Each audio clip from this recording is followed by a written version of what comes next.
Good evening and welcome to Undaunted, bringing into the news untold stories. I am Star Smart. Let's begin.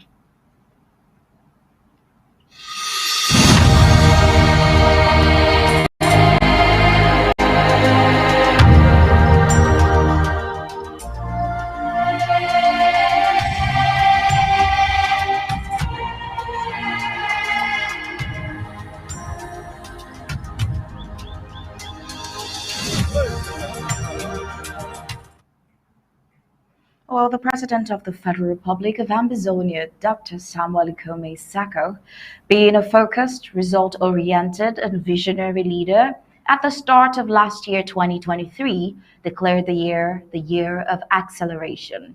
Well, the struggle witnessed an unprecedented firepower at home front and groundbreaking diplomatic strides to the restoration of the government of the British Southern Cameroons, proving to be indeed the year of acceleration. But while the interim government made strides in all significant spheres of its affairs, La Republic's government had its end of year speech to be a compendium of lies, certainly because the deplorable state of every other sphere of the nation was nothing worthy of accolades and nothing short of attracting criticism. Well, this and more will get in the full briefings of Undaunted tonight, which will be coming right up after the prime headlines.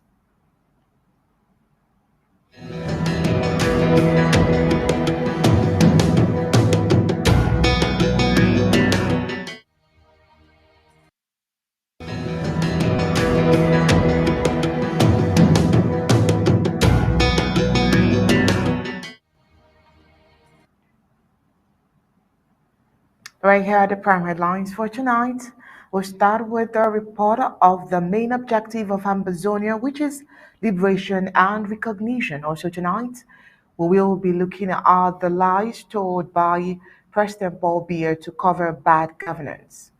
Tonight on Undaunted, newborns in the Bamenda Regional Hospital under colonial administration at risk.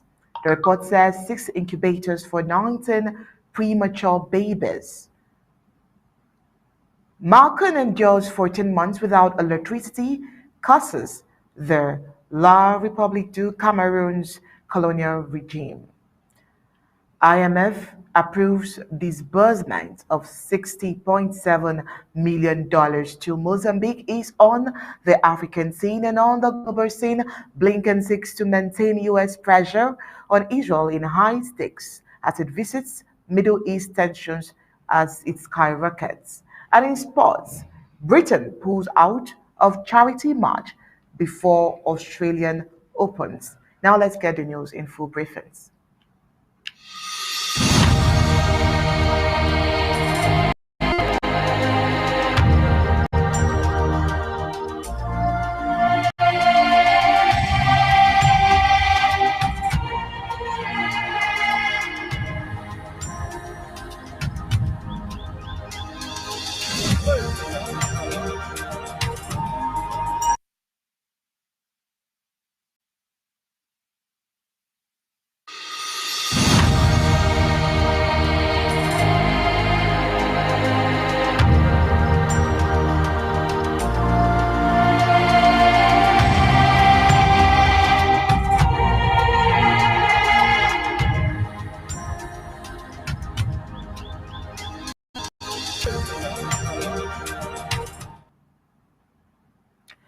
Just as it should be, President Samuel Ikome has declared 2024 as a year of recognition.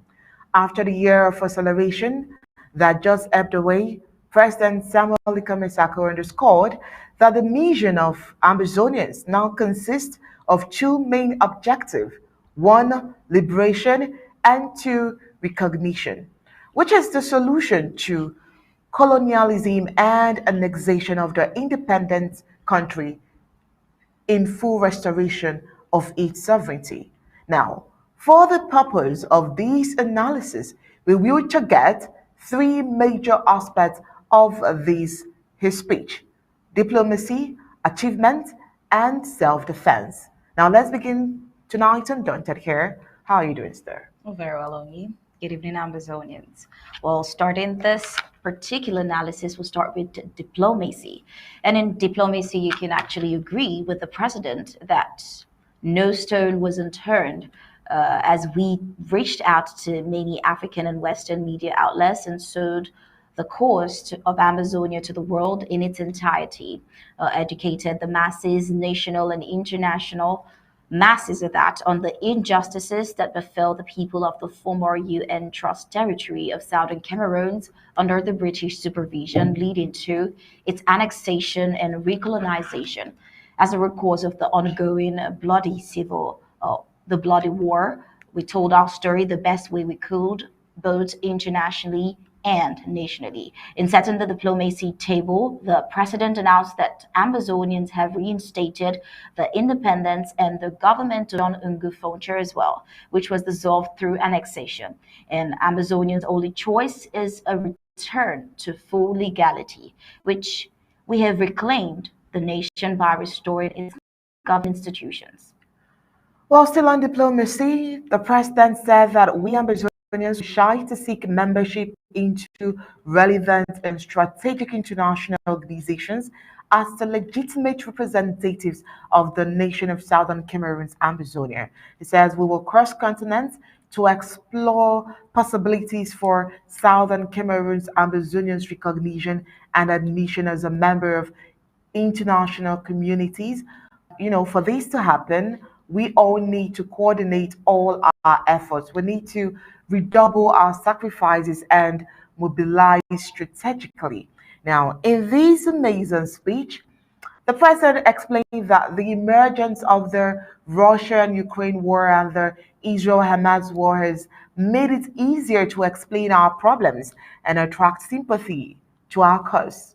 Now, the two ugly wars made it easier also to understand the international context in which we find ourselves today, which is on one hand annexation, which is a crime, but then on another hand, annexation is justified. Now, the truth is, what matters to us now is that Amazonia must be free and that freedom will come sooner. If we understand how to navigate the present geopolitical environment, then we must know that freedom must be achieved. Now, despite all the sensitization and mobilization on the international scene, there is still much work to be done, which is in terms of putting our cause on the political agenda of influential countries and soliciting mainstream media to report the genocide on us. Now, let's get the president's speech. In diplomacy, in the past year, which we christened the year of acceleration, it was hectic. Our government knocked on doors and solicited the ears of relevant shareholders and sympathizers in the international corridors of power. We will not be shy to seek membership into relevant and strategic international organizations as the legitimate representative of the nation of Southern Cameroon's Ambazonia.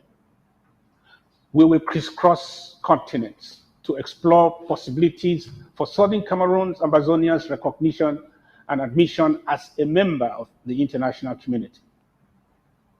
We must not just rely on the justice of our case. We must align ourselves in such a way that our interest is not sacrificed on the altars of the powerful. What matters to us now is that Ambazonia must be free, and that freedom will come sooner if we understand how to navigate the present geopolitical environment. There is no other year we have had this level of international media coverage and diplomatic exposure than 2023, which was the year of acceleration. Oh, well, on the second part of the president's speech, we took a look at the achievements and its historical and legal significance. Well, the year 2023 had quite a number of historic events, which we also carried out by the interim government led by President Sako. Ambazonian Presidential Recognition Award, APRA 2023, was one highlight. Contrary to what a lot of persons thought, the president surprised the whole nation and recognized Ngozi Dinka, the president of the former administration as well, Sissoko Ayub Julius Tabe, was recognized, which has actually been causing a lot of stir. There was mixed feelings, but largely Amazonians were happy that he was humble. He could be humble enough and wise enough to do the needful by recognizing these very significant figures in the struggle, which shows how vital these recognitions were. Now, reflecting on the historical moments in 2023, the most significant was that of December 7th, 2023, the signing of the Second Amendment and the Ambazonian Constitution into law.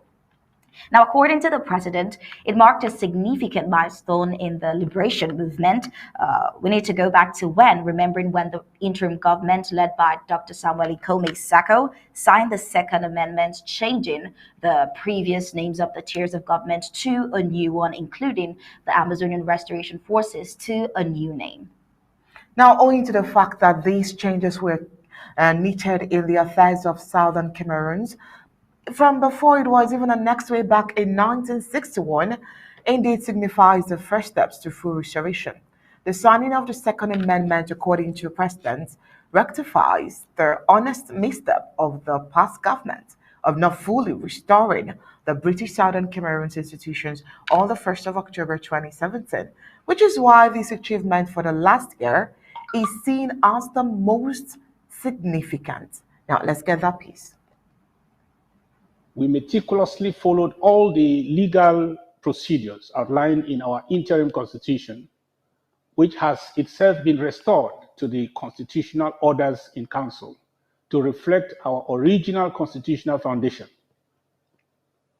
With our full-fledged government now in place, we can represent our people within the community of nations and engage the international stakeholders without any ambiguity regarding our legality or legitimacy. This change is not merely in nomenclature, but in substance. It has fundamentally altered the way we conduct our struggle moving forward. Previously, when we did not restore our government, but established a new authority structure called the interim government, our argument was logically reduced to one of self-determination, a common theme amongst secessionist movements. However, our cause was never that of secession, for we are not pursuing independence or self-determination per se, because we don't have to attain independence twice. Instead, we have reinstated our independence and the government of John Gu Foncha, which was dissolved through annexation. Our choice, therefore, is a return to full legality. We have reclaimed our nation by restoring its government and institutions. Well, the president on self-defense also mentioned a few of the massacres that has happened since the inception of the war, and saying that we have witnessed and seen the worst of barbarism by French Cameroon soldiers generally. A mother who was gunned down while toiling the soil on her farm, an 80-year-old grandfather who was summarily executed while he slept, all under suspicion that his grandson may have joined the formerly known Amazonian Restoration Forces, while a perpetrator was shot to death just for the sadistic pleasure of it. As killers, soldiers drove past his roadside provision store, an 80-year-old was roasted in her house, set on fire by La République du Cameroun because she couldn't escape in time. A suckling baby also pulled from her mother's arms and thrown into a pot of boiling water. Over 500 villages burned down by Cameroonian soldiers since 2001. The massacres, as we know already, are too numerous to mention.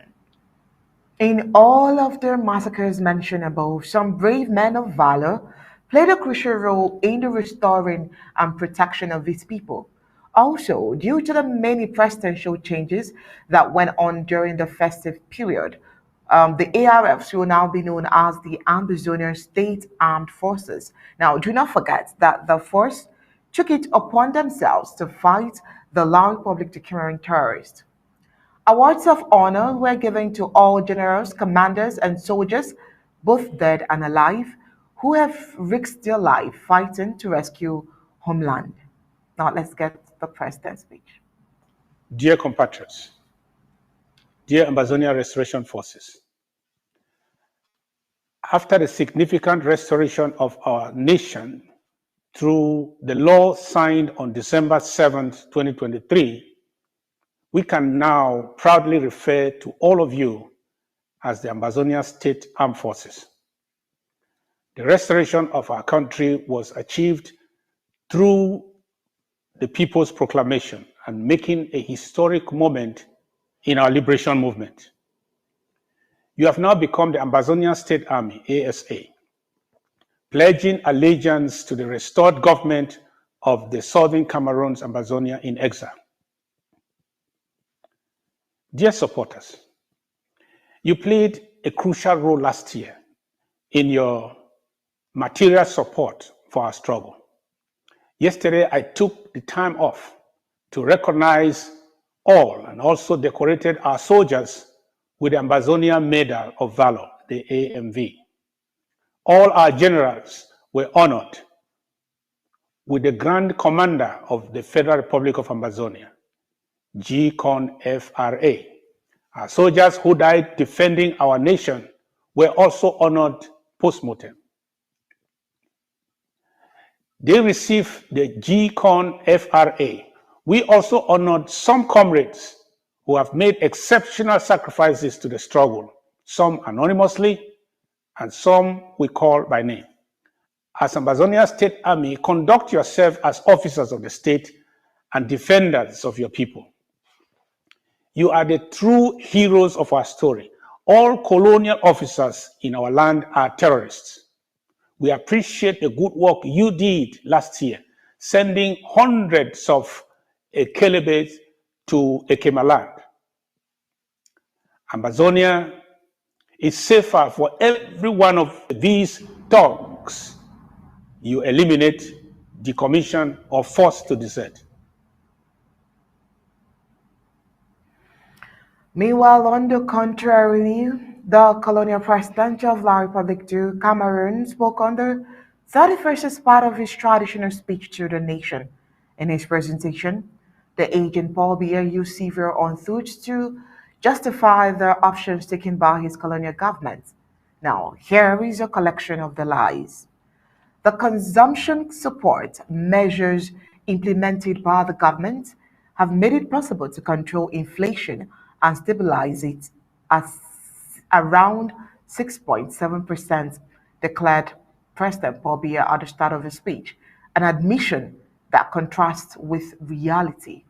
Now, according to the note on the evolution of final household consumption prices in the Cameroons in the November 2023 published by the National Institute of Statistics, an average over the last month, the inflation rate has risen at 7.5%, an indicator that represents more than double the limit of the 3% threshold set by CIMEC, the Cameroon, Congo, Gabon, Chad, the CAR, and the Equatorial Guinea in its multilateral surveillance system. Just man, I'm sure you have a lot more to tell us.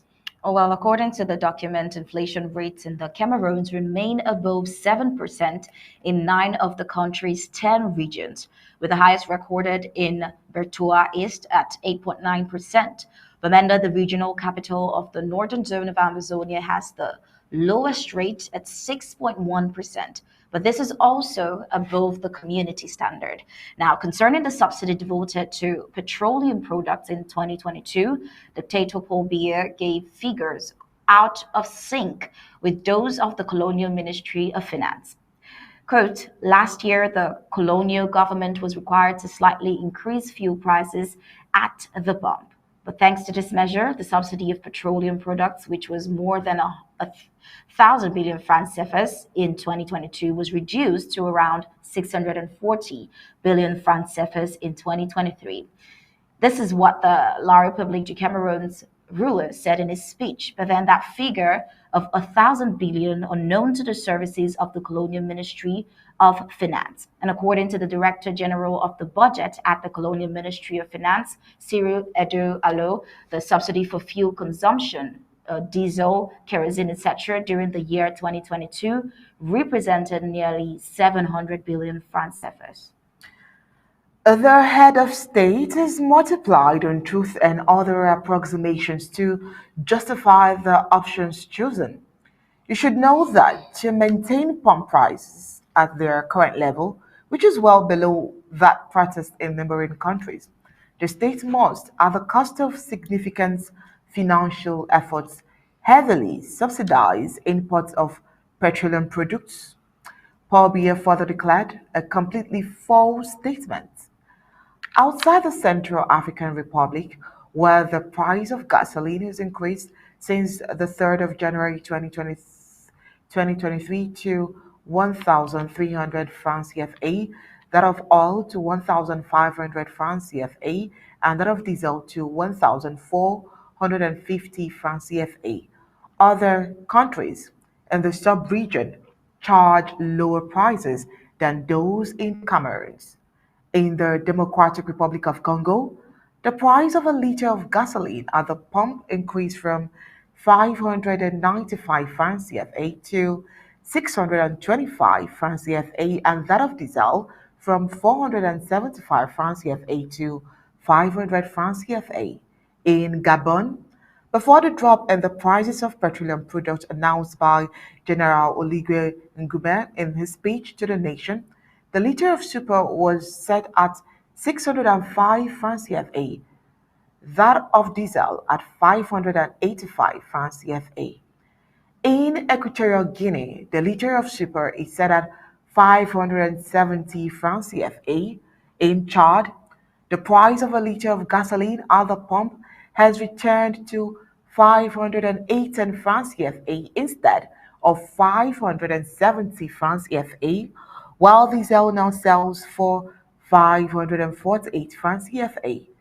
However, in the Cameroons, the liter of super increased to 730 francs CFA in 2023. The liter of diesel, for its part, increased to 720 francs CFA against 575 francs CFA. The liter of kerosene, mainly consumed by these advantaged social classes, remained stable at 350 francs CFA per liter. Well, on the issue of public spending, President Paul Biya once again fails to tell the truth. The implementation of the various projects intended to meet the aspirations of the population faces a major constraint, that of the insufficiency of the necessary financial resources, he said. This is why he continues to recommend to the government the rationalization of public spending, as well as the search for additional ways and means to increase public resources. Regarding the reduction of spending, he says he firmly reiterated to the government his previous instructions aimed at reducing operating expenses. Well, all of this he said, but then observations made says in the 2024 finance law, the colonial government counted on a balanced budget envelope in revenue and expenditure at 740.1 billion francs CFA, an increase of 13.2 billion francs CFA, an increase of 0.2% compared to financial year 2023. The Public Investment Budget, the PIP, is projected at 1.652 billion francs CFA during the year 2024, representing 31.6% of the country's overall budget envelope. We find there the expenses for the treatment of state personnel, which will swallow up to 1.4 billion francs CFA compared to 1.3 billion francs CFA for the purchase of goods and services in 2024. An operating budget which instead of being reversed downwards was instead reversed upwards. In 2023, personnel expenditure amounted to 1.27 billion francs CFA, while that of expenditure on goods and services amounted to 1.8 billion francs CFA. On the subject of the teacher strike, Paul Biya affirmed that apart from the numerous measures of various kinds which have been taken by the colonial administrators concerned, more than 72 billion CFA have been released in 2023 to cover the expenses during. Oh, well, an additional provision of 102 billion franc CFAs was also made in the state budget for the 2024 financial year in order to clear residual expenses he confided before brandishing reprisals against striking teachers, denial and lies since the main demands of the teachers, in particular the special status, have never been addressed. In addition, he did not mention the envelope of 72 billion which was released in 2023 was managed by corruption circuits because the real teachers who are leading the strike have not benefited from that envelope.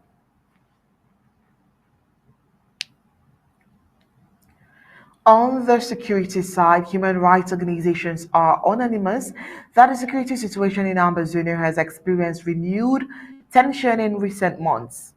The UN Office for the Coordination of Humanitarian Affairs, in its latest situation report, states that 38.5% of educational establishments are not operational security. But President Paul Biya believes he sees a situation that is improving thanks to the active collaboration of the populations with our defense and security forces.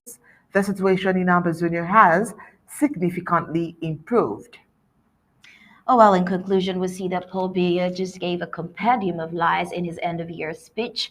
A statement contrary to the reality on ground is another one where he says approximately 44,000 solar panels covering 40% of electricity needs in the three northern regions of the French Cameroun have been installed, said the dictator president to boast of his colonial government's efforts on the ground.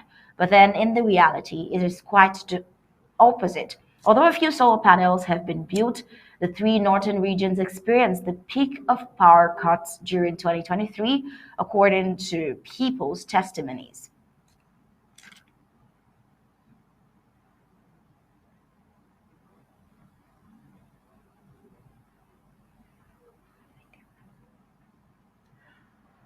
All right, away from President Paul Biya, let's take a walk into the Bamenda Regional Hospital. The health and safety of newborns at the Bamenda Regional Hospital, the heart of Mason County, are at risk due to the shortage of resources, specifically incubators for premature babies. Despite having 19 premature babies in need of care, as support would have it, the hospital only has 6 incubators available. This lack of support from the colonial administration and probably lack of political will to ensure better infrastructure has put these vulnerable infants in a precarious situation. The limited number of incubators has placed a heavy burden on the poorly paid hospital staff who are working tirelessly to provide the best possible care for these fragile babies. However, with such limited resources, the risk of complications and even fatalities is a real concern added to the ongoing war. This alarming situation underscores the urgent need for increased support, awareness from international partners, and investment in the healthcare system in Bamenda. Well, a pertinent question here would be, is this really possible, especially at the time when the colonial government of Biya was highly indebted and more inclined to the senseless war they declared against Ambazonia? Well, the colonial administration must prioritize the well-being of these vulnerable newborns and provide the necessary resources to ensure their safety and survival if all humanity is left in them, or if any at all is left in them. Well, as the community comes together to raise awareness and support for the hospital, the colonial administration must take immediate actions to address this critical issue. The lives of these precious newborns are at stake here, and the necessary measures must be taken to protect them. The situation also highlights the failure of the Biya's administration and the poor healthcare that the people of southern Cameroon, especially in Bamenda, have been subjected to under the Franco-Cameroon hegemony and the belligerent occupation of French Cameroon. And this is what we really need to point out. The Bamenda Regional Hospital's current healthcare crisis is further proof of a failed healthcare system. Under the colonial administration of President Paul Biya, the Bamenda Regional Hospital is in their need of incubators for babies born prematurely, according to Dr. Dennis Same, the hospital's director. Dr. Nsame affirmed that there are currently 19 premature babies in the hospital, but the hospital's neonatal unit only has 6 incubators, thus leaving 13 other premature babies who need to be in an incubator without one. Doctor Niola Nguayama, who heads the neonatal unit at the Bamenda Regional Hospital, attests that most of these preterm babies have infections such as asphyxia, that is, difficulties in breathing due to their poorly formed lungs, and neonatal jaundice. Oh well, Dr. Nsame equally presented some needs hindering the delivery of an appropriate health service to the population of Bamenda and those from elsewhere. He explained that there is a shortage of staff at the hospital as there are only two pediatricians, that is, doctors specializing in child health, two general practitioners, that is, doctors who don't perform invasive surgery, 12 nurses, and 30 beds with only 6 incubators at the neonatal unit. Now, these are just the ills of a poor healthcare system under the colonial administration in a given unit of the hospital. But this paralytic healthcare service is actually associated is cuts across every other health sector. Now, acquiring healthcare is very expensive, as the few existing staff would rather prefer to concentrate on clients with the means to pay their exaggerated bills, neglecting those battered by the ongoing war to die in their pain. Many have died because they couldn't meet with the caution demands for the commencement of their treatment. The situation with the colonial administration sponsored hospital with no equipment had forced many to prefer incurring extra financial burdens by either traveling out of the country or opting for private and mission hospitals that are equally affected by the ongoing war declared on Ambazonia by Paul Biya. The staff of these health institutions are poorly paid. This has further promoted brain drain amongst trained medical professionals. Instead of staying back home and providing the best for their sick population, they prefer to go for greener pastures out of the country. It is incumbent for the colonial regime to bring the much needed reform into the health sector that will make healthcare accessible and affordable for all.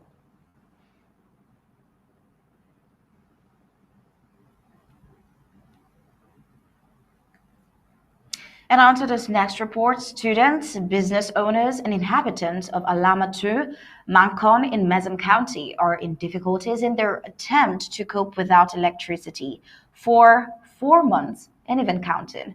They have been in blackout as La Republic du Cameroon's electric power provider, ENIO, has denied them this basic necessity. The lone transformer supply in the neighborhood got burnt as a result of quote overloading, while the population grows, with the direct consequence being the increasing number of people in need of electricity. The colonial and NEO keeps increasing the number of subscribers. And NEO, just like the colonial administrators of the Biya's regime, is careless of the consequence of increasing subscribers on a single transformer as long as they get the money into their coffers. Now that the greed of Enyo and their inability to install another transformer to share the lone transformer is damaged. For 4 months and counting, the people of Alamatou, popularly called Mount Seven Mancon, are in darkness. The colonial administration has no remorse for Ambazonian students in that area. Shamefully, this regime will, in the months ahead, organize end of circle examinations for these deprived students to compete with those in other areas who have been studying under better conditions. Are the coffers of the colonial government so dry that they can't replace a transformer after 4 months?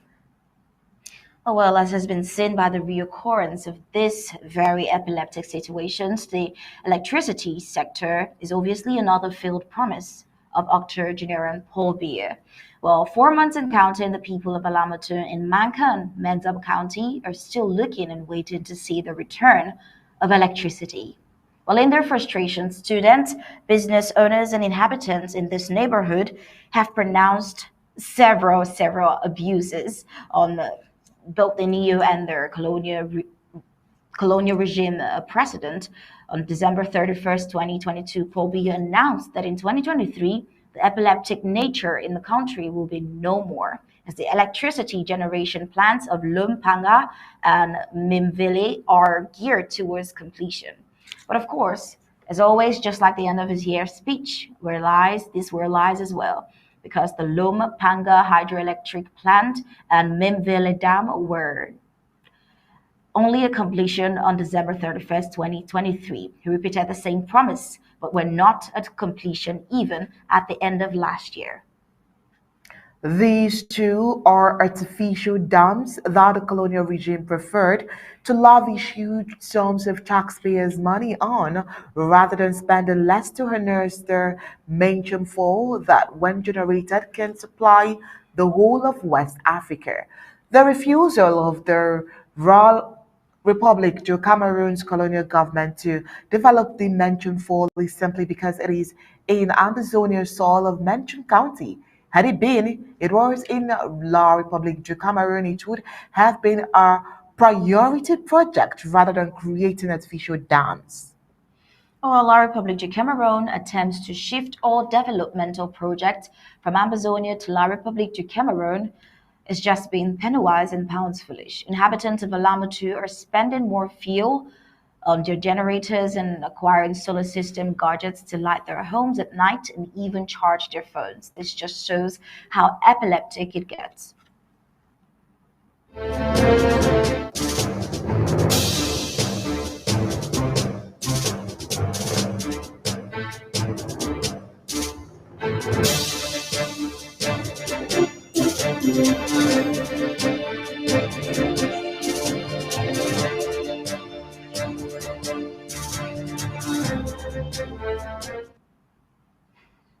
Well, on the African scene in Zimbabwe, all 15 miners who were trapped in a Zimbabwean gold mine for 4 days, according to its government, have been rescued. The mine's minister, Soda Zemu, confirmed that the workers are safe and conscious.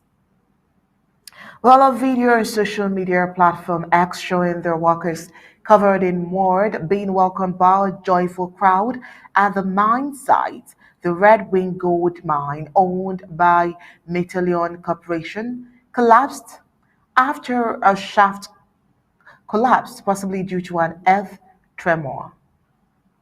Well, over the years, we've seen a lot of mining companies in Africa, especially illegal ones, go through tragic occurrences of being buried in rubble after mishaps, with high death tolls sometimes arising from these sad incidents. And while so much is done to stop illegal mining, with hopes to end the reoccurrence of death from illegal mining as well as to put a stop to embezzlement, countries like Zimbabwe have put specific safety regulations in place to protect miners.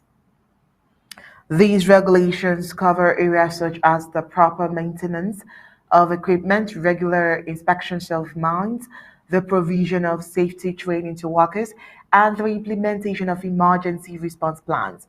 Additionally, there are guidelines for ventilation, rock support systems, and the use of personal protective equipment. These safety measures aim to minimize the risks of accidents and ensure the well-being of minors, which is why we can see that unlike some other African countries that continues to count deaths from both legal and illegal mines, Zimbabwe was able to save all 15 miners this time. This shows a great deal of progress in their ensuring safety at mine, something worth emulating by African nations.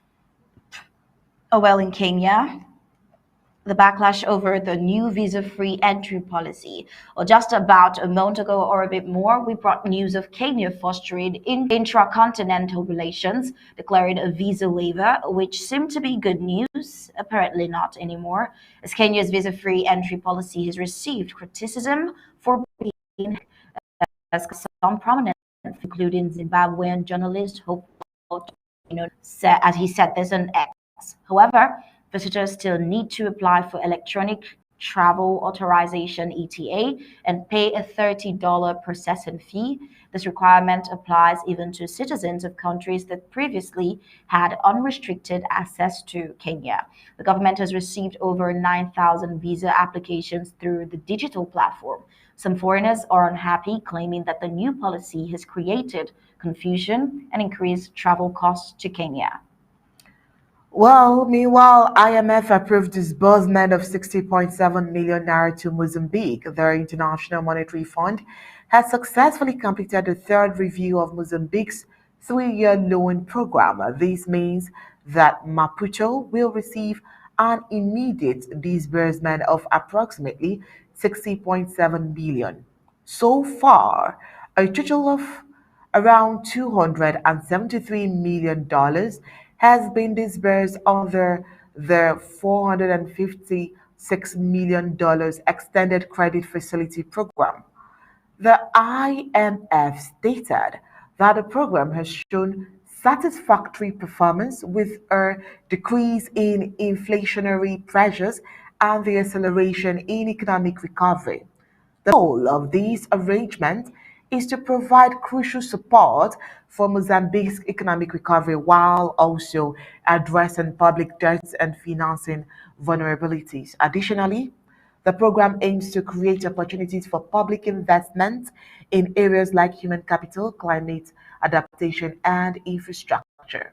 Well, overall, Mozambique plans to utilize the funds to strengthen its economy and create opportunities for growth and development. It's exciting to see the International Monetary Fund disburse these funds for noble purposes, and we're hoping to see how far this financial support will positively impact the country's future, as they have said.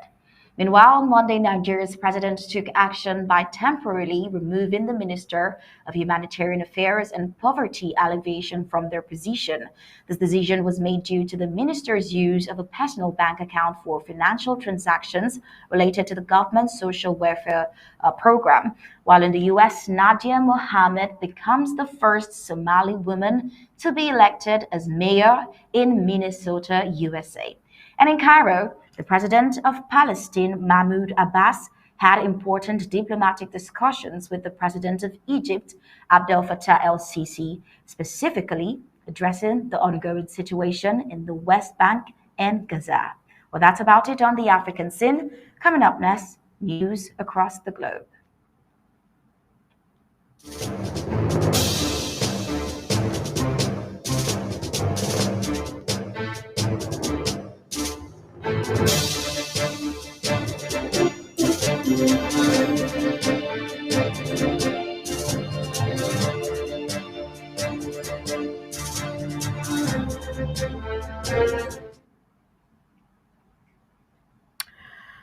Well, let's start the global news with Ukraine's report. Yesterday, which was Monday, Ukraine Special Forces spotted the Tirada 2 electronic warfare system as part of reconnaissance operation in the Russian-occupied Donetsk region.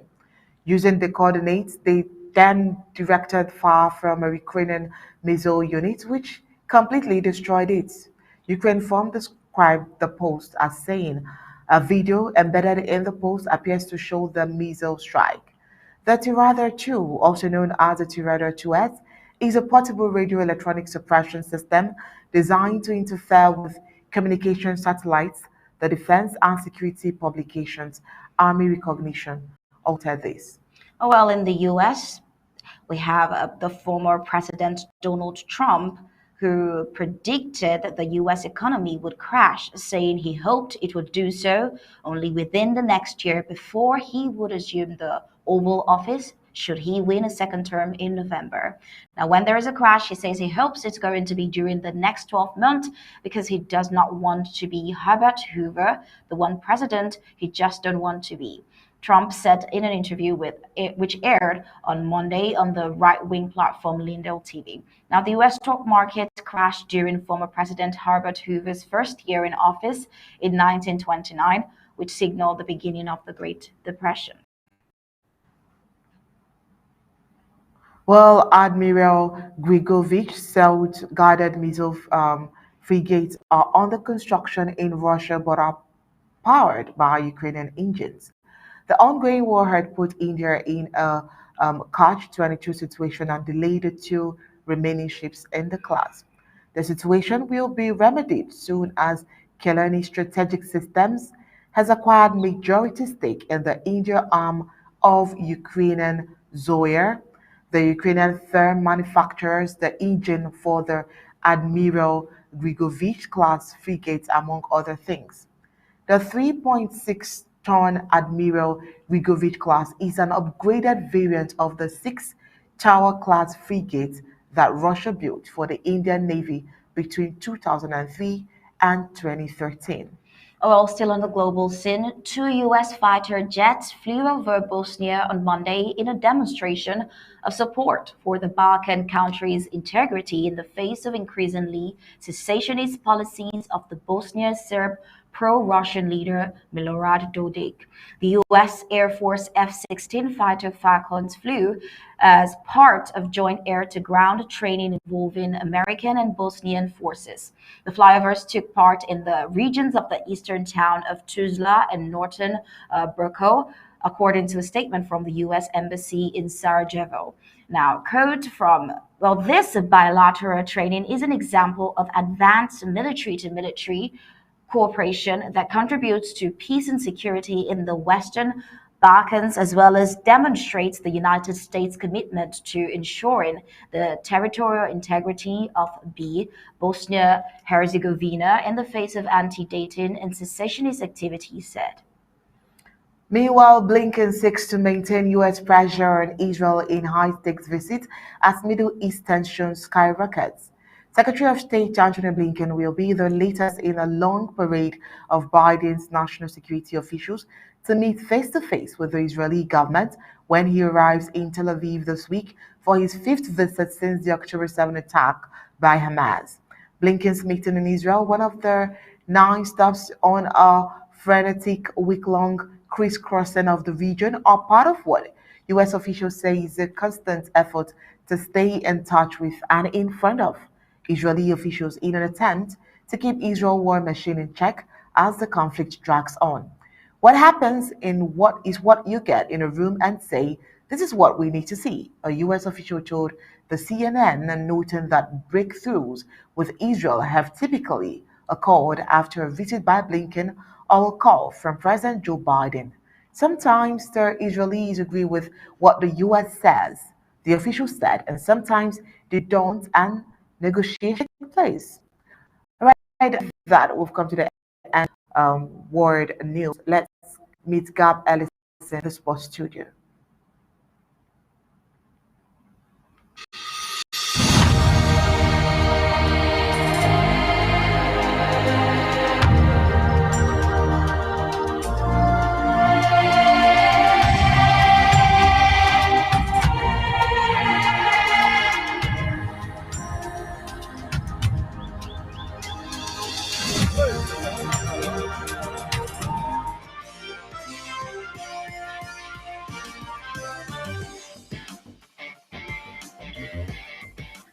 Latest world sports. Football. African legends Diouf, Gyan, Hazan and Okocha forced to sign up for the CAF Ambassadors Program. African football legends El Hadji Diouf, Asamoah Gyan, Ahmed Hassan and Austin JJ Okocha are the first names to be signed up in the newly established CAF Ambassadors Program. Football legends, community role models and other popular personalities will form part of the CAF Ambassadors Program. Their role will include promoting CAF and African football, as well as playing an important role in other activities, including tournaments, charity initiatives, commercial and social events, amongst others. The criteria for selecting the four legends who are well-known public figures include but not limited to sporting and career achievement, social impact, and commercial value. Diop, a two-time CAF Player of the Year, is fondly remembered for his exploits with the Teranga Lions of Senegal's golden generation of the 2000s, which reached the final of the 2002 African Cup of Nations and also the quarters of the FIFA World Cup in South Korea and Japan. On the other hand, Guiane had a remarkable career, rising to captain of Ghana's Black Stars and featuring in 7 African Cup of Nations, reaching the final in 2010 and 2015. His 6 goals from the 3 FIFA World Cups makes him the African with the most goals in the history of the Mondial. On his part, Hazan remains one of the most decorated players in the history of African football, winning 4 African Cup of Nations titles with the Pharaohs of Egypt, 1998, 2006, 2008, and 2010.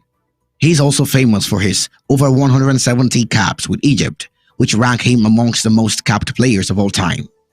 Nigeria's iconic midfielder, Okocha, was a delight to watch during his heydays. He won the African Cup of Nations with the Super Eagles in 1994 and also Olympic gold 2 years later in Atlanta, USA. The Ambassadors program is expected to open CAF and its activities to new frontiers with the inclusion of personalities from other fields and also commercial benefits and social impact across the continent. Through the continuous connection with legends and celebrities, the program will open up new revenue streams for CAF and also enhance engagement with fans and other stakeholders globally. Meanwhile, CAF will announce more names that will form part of the Ambassadors program in due course. Tennis. Emma Raducanu. Brighton pulls out of charity match before Australian Open.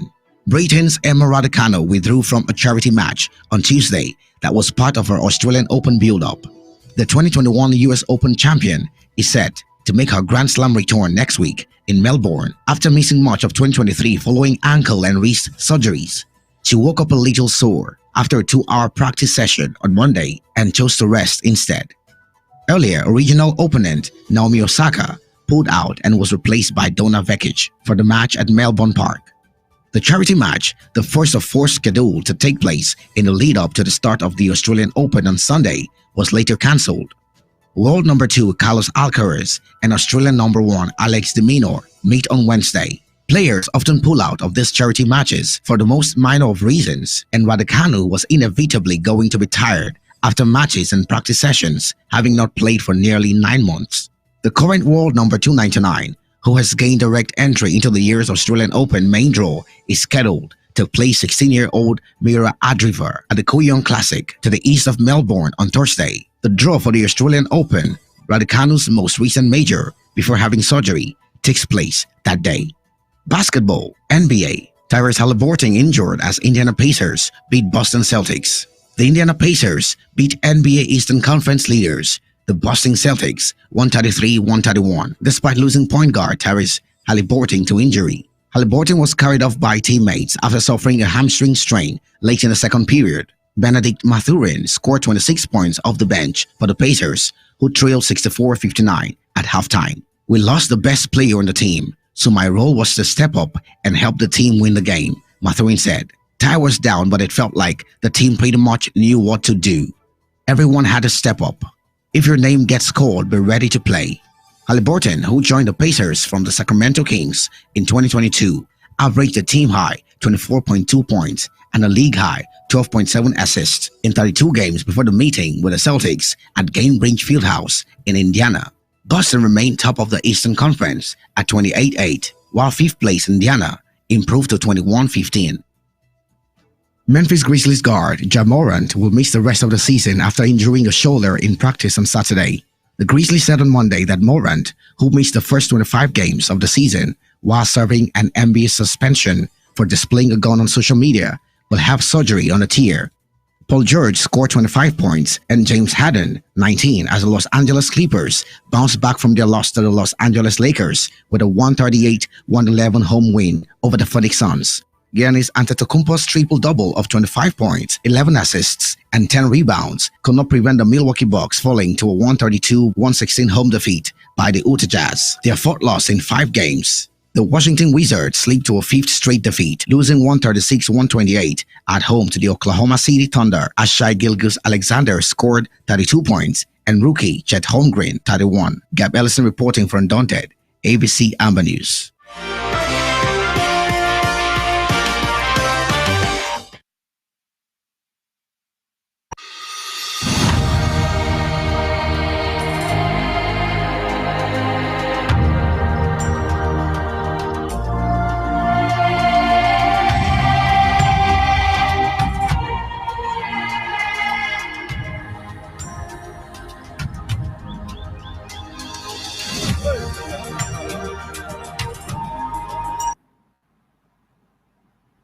All right, thank you so much, Gab Ellison, for that sports report.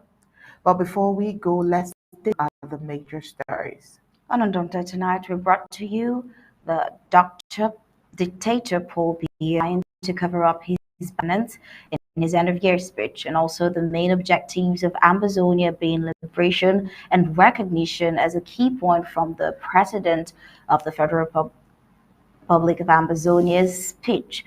Well, newborns in the Bamenda Regional Hospital under colonial administration at risk as 6 incubators were there for 19 premature babies. Well, tonight on Undaunted, we told you that Marconend has endured 4 months without electricity.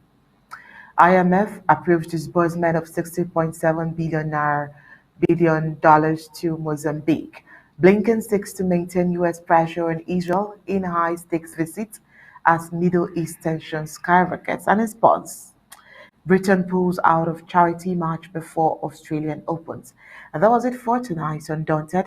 Bringing to the news and tour stories on behalf of StarSmart and the entire Undaunted crew, we say thank you for tuning in. We'll leave you with ABC Amber TV Images. Good night and God bless you.